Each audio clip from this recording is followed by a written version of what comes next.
नमस्कार दोस्तों। आज हम 2026-27 के बजट को एक नए नजरिए से देखेंगे। रिटेल इन्वेस्टर अक्सर पूछते हैं मुझे क्या मिला, लेकिन as a long term investor हमें एक स्टेप आगे जाना है। प्रश्न बराबर ही है मुझे क्या मिला, पर एक स्टेप आगे अगर हम देखें तो आज हम इस बजट को एनालाइज करेंगे as an owner's manual for India Inc. क्यों? क्योंकि हम लोग पार्टनरशिप लेते हैं जब हम इन्वेस्ट करते हैं कंपनीज के साथ, तो कंपनी के ओनर्स पर्सपेक्टिव से दोस्तों ये कैसा बजट है उसे भी हम देखेंगे। Right? So the first thing is the fiscal margin of safety. दोस्तों इन्वेस्टिंग में सबसे पहला रूल है प्रोटेक्शन। तुम्हारे शेयर दौड़ेंगे कितने वो जरूरी है, ग्रोथ कितना मिलेगा बहुत जरूरी है, पर उससे ज्यादा ये भी जरूरी है कि जो फंड में डाल रहा हूं वो प्रोटेक्टेड है कि नहीं। किसी भी कंपनी में इन्वेस्ट करने से पहले हम उसकी मार्जिन ऑफ सेफ्टी देखते हैं। वही लॉजिक हमें देश की इकोनॉमी पर लगाना है। Let's look at the discipline behind the number. Right? So आपके सामने डेटा है दोस्तों, ये टेबल देखिए शांति से। 2014 में हमारा कैपेक्स सिर्फ 1.97 लाख करोड़ का था, यानी हम कैपिटल एक्सपेंडिचर में 2 लाख करोड़ यूज करते थे। दोस्तों दो प्रकार के एक्सपेंडिचर होते हैं, एक होता है रेवेन्यू एक्सपेंडिचर, एक होता है कैपिटल एक्सपेंडिचर। रेवेन्यू एक्सपेंडिचर करना अच्छी बात है, पर वो सिर्फ कुछ सेगमेंट को खुश करने के लिए है, वो वोट बैंक के लिए हो सकता है। कैपिटल एक्सपेंडिचर दोस्तों आपको तुरंत वोटिंग में इफेक्ट नहीं दे सकता है, पर कैपिटल एक्सपेंडिचर आपको मल्टीप्लाई करके दे। अगर कैपिटल एक्सपेंडिचर में आप रुपया लगाते हो तो वो कम इकोनॉमी को मल्टीपल्स में मिलते हैं। अब यही कैपिटल एक्सपेंडिचर जो 10 साल पहले 2 लाख करोड़ का बजट में हुआ करता था, आज दोस्तों ये 12.22 लाख करोड़ है। ये हुआ दोस्तों 520% jump in past 12 years. Logistic cost को सिंगल डिजिट में लाने का टारगेट हमारी इंडस्ट्रीज के लिए सबसे बड़ा दोस्तों डिविडेंड है। हमने कई बार पहले भी दोस्तों डिस्कस किया है कि समय था जब भारत से जब कोई माल हम बाहर भेजते थे, भारत में ही फैक्ट्री से पोर्ट तक ले जाने का जितना समय लगता था उससे कम समय में पोर्ट से दूसरे देश पहुंच जाता था। क्यों? क्योंकि हमारा इंफ्रास्ट्रक्चर दोस्तों काफी वीक था। तो कंपनियों को कॉस्टिंग भी बड़ी पड़ती थी, जिससे कंपनियों के मार्जिन भी कम होते हैं, जिससे कीमतें भी प्रोडक्ट की ज्यादा हो जाती है। मार तो कस्टमर को ही पड़ना है। दोस्तों कैपेक्स में जो ये खर्चा किया, इससे लॉजिस्टिक कॉस्ट दोस्तों सिंगल डिजिट में अब हमारा आ रहा है। डेवलप्ड इकोनॉमी की तरह हमारा लॉजिस्टिक कॉस्ट दोस्तों आता है। In 2014, we bought potential. In 2026, we are buying performance. Right? हम इसी में दोस्तों देखेंगे मैन्युफैक्चरिंग मोड्स।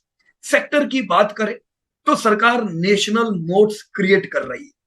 ISM 2.0 के साथ हम चिप्स की सिर्फ असेंबली नहीं, डिजाइन और IP ओनरशिप पर फोकस कर रहे हैं।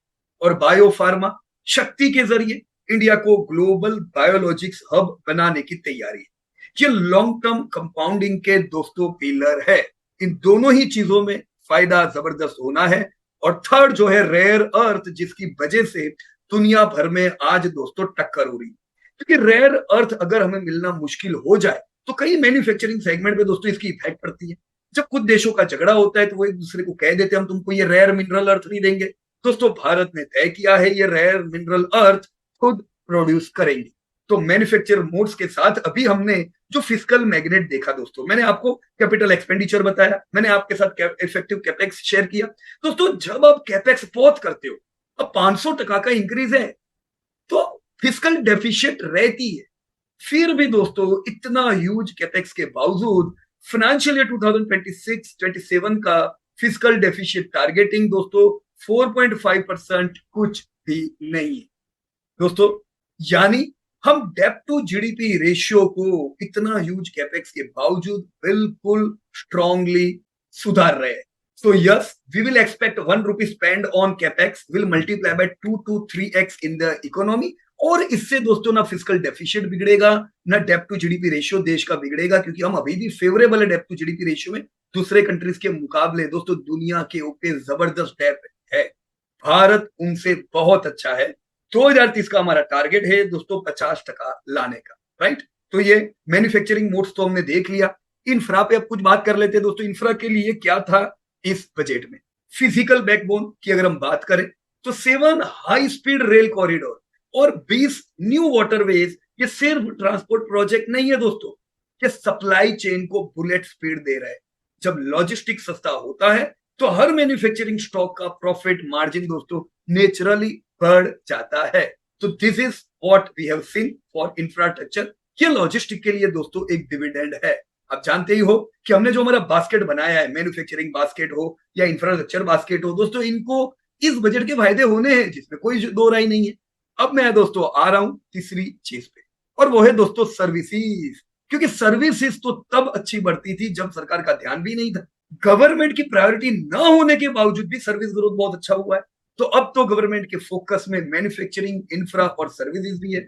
सर्विसेज दोस्तों हमारा इनविजिबल इंजन है। आईटी सेफ हार्बर थ्रेशोल्ड को बढ़ाकर 2000 करोड़ कर दिया है, जो ग्लोबल कंपनीज को टैक्स सर्टेनिटी देता है। साथ ही दोस्तों ऑरेंज इकोनॉमी यानी एवीजीसी सेक्टर अगले 5 साल में मिलियंस ऑफ जॉब क्रिएट करने वाला है। दोस्तों भारत डेटा सेंटर्स में बिल्कुल हब बना रहे, उसके लिए इसमें दोस्तों आयोजन किए गए हैं। हम जानते हैं भारत में मेडिकल टूरिज्म बढ़ रहा है, तो कैसे 5 हब्स को medical value tourism PPP model के द्वारा बनाया जाए, इस पे फोकस है।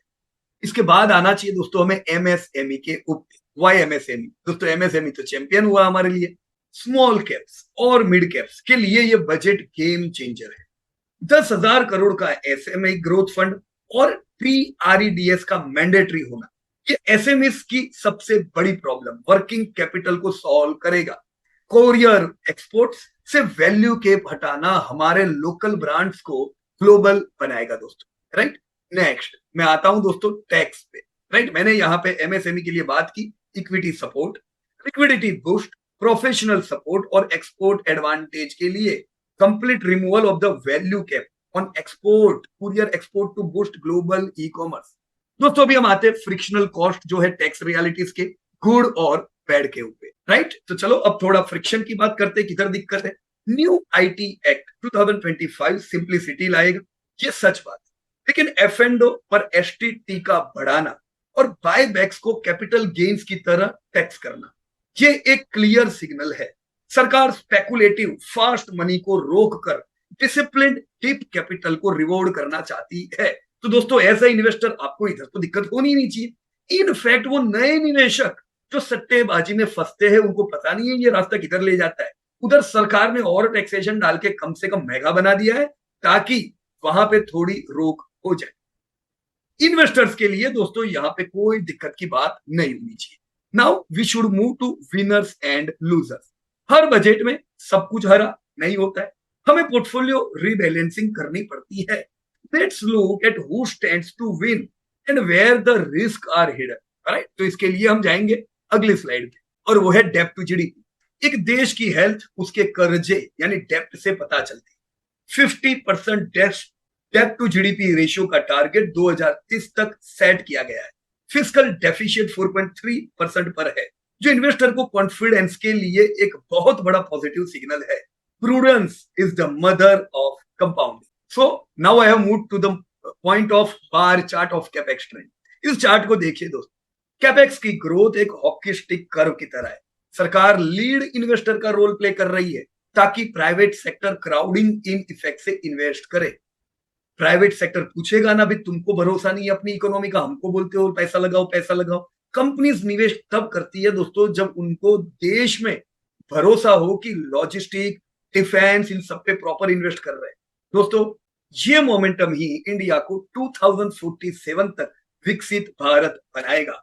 अब दोस्तों भारत की कोई भी डॉक्यूमेंट देखो, हर एक चीज में 2047 तक की बात चल रही है। दोस्तों लॉन्ग टर्म ही दोस्तों सब कुछ है, और ये लॉन्ग टर्म 247 में जो हम डेवलप्ड इकोनॉमी होंगे वो 2047 में नहीं, ये पूरी एक जर्नी है जिसका दोस्तों हमें फायदा उठाना है। सो कंक्लूजन में क्या कहेंगे दोस्तों, वही बात। वॉरेन बुफे साहब कहते हैं कि आज कोई छाव में यानी शेड में इसलिए बैठा है क्योंकि किसी ने बहुत पहले पेड़ लगाया था। दोस्तों चाहे 1900 का जापान और यूएस हो, 1960s का साउथ कोरिया, ताइवान, सिंगापुर हो, या 1978 के बाद का चाइना हो, दोस्तों इन सब ने किसी पॉइंट पे इन्फ्लेक्शन पॉइंट दिया जिधर से उन्होंने पीछे मुड़ के नहीं देखा। दोस्तों ये दशक भी भारत के लिए वही है इन्फ्लेक्शन पॉइंट। अभी पूरे दशकों 21वीं सदी दोस्तों हमें सुनहरी देखनी। 2026 का बजट वही पेड़ लगाने का काम कर रहा है। अब आपके जो भी सवाल है आप कमेंट बॉक्स में पूछ सकते हो। Let's discuss your path to 2047। लेकिन मेहरबानी करके ये नहीं पूछिएगा कि भाई एफ एंड ओ पे क्यों टैक्स लगाया।